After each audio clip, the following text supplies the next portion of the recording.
E a gente volta a falar no programa Utilidade Pública de hoje, que é sobre comportamento. Todas as segundas a gente está aqui com a psicóloga e psicanalista Patrícia Pinatti sobre o drama do fim do relacionamento. A gente estava falando agora no finalzinho do bloco, aquela coisa miúda que se instala no fim do relacionamento, por exemplo, casais, a gente vê aí 10, 20, 30 anos de muita história, de muito amor, inclusive, com filhos, com tudo, e aquilo ali acaba se resumindo numa briga do que eu quero isso, eu quero aquilo, isso aqueceu. É tudo tão pequeno, eu acho, diante dessa história toda.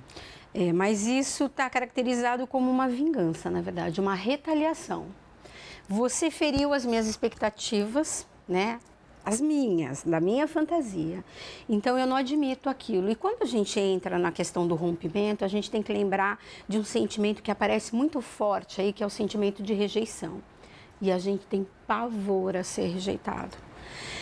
Então, eu começo a questionar a minha própria capacidade de ser amado. E quem fez isso foi você. Você que está me colocando essa dúvida.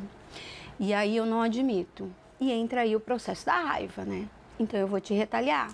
Então eu quero 3 garfos, eu quero 2 facas, eu vou resistir à separação, eu não vou facilitar.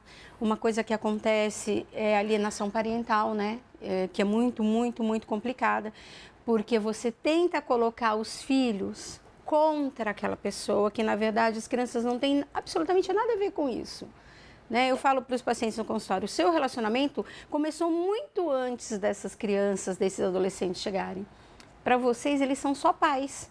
Não importa se é marido, se é a mãe, o que a mãe fez, o que o pai fez. E isso é muito grave, o fato da alienação parental.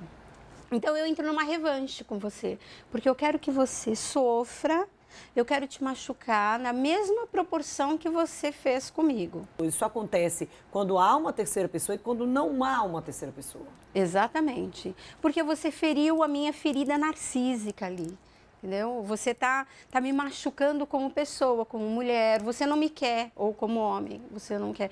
Tem uma característica, não estou generalizando de forma alguma, mas assim, as mulheres têm um limiar para o relacionamento maior.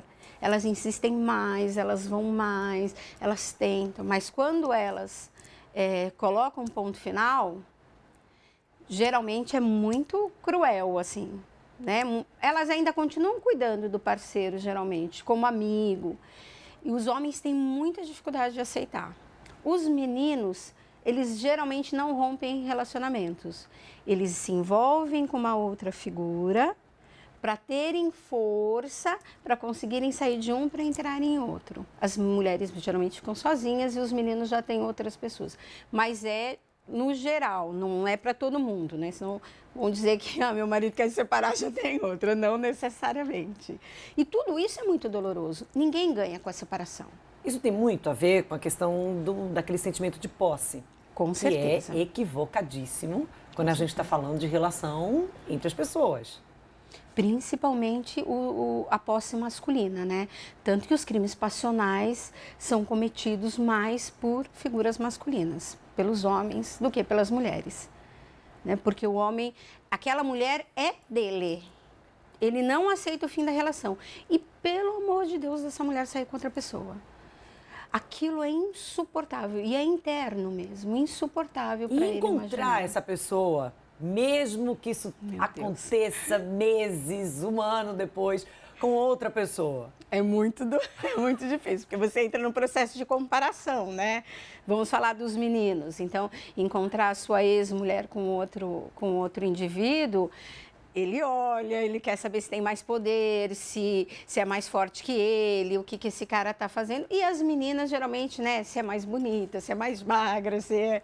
E, na verdade, essa é uma escolha que independe da gente, de quem foi deixada, vamos dizer assim, ou deixado.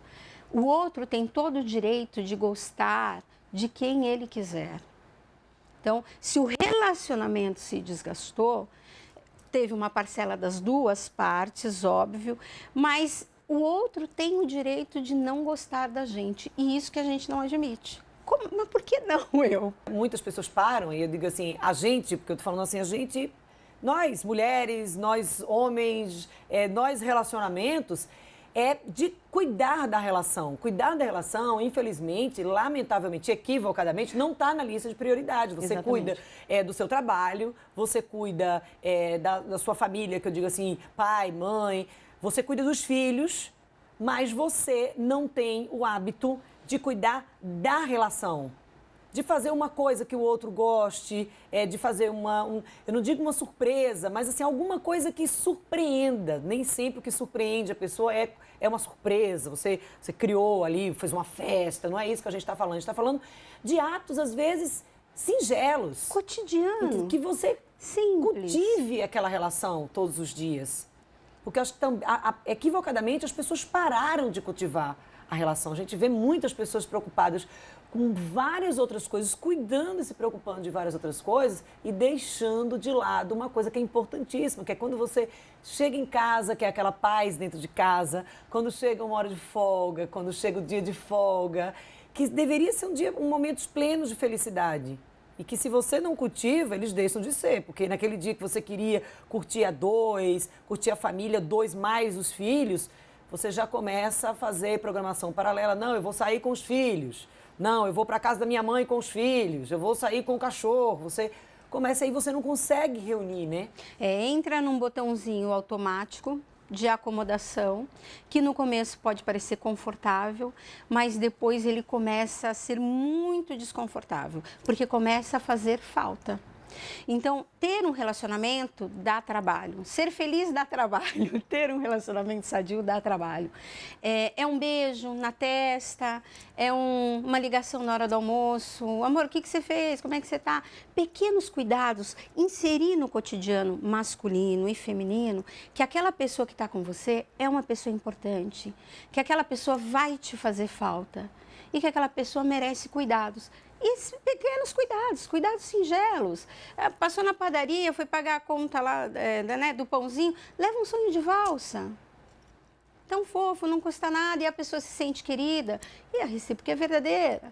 Né? A mulher, vou fazer um suco de laranja para você. E contato.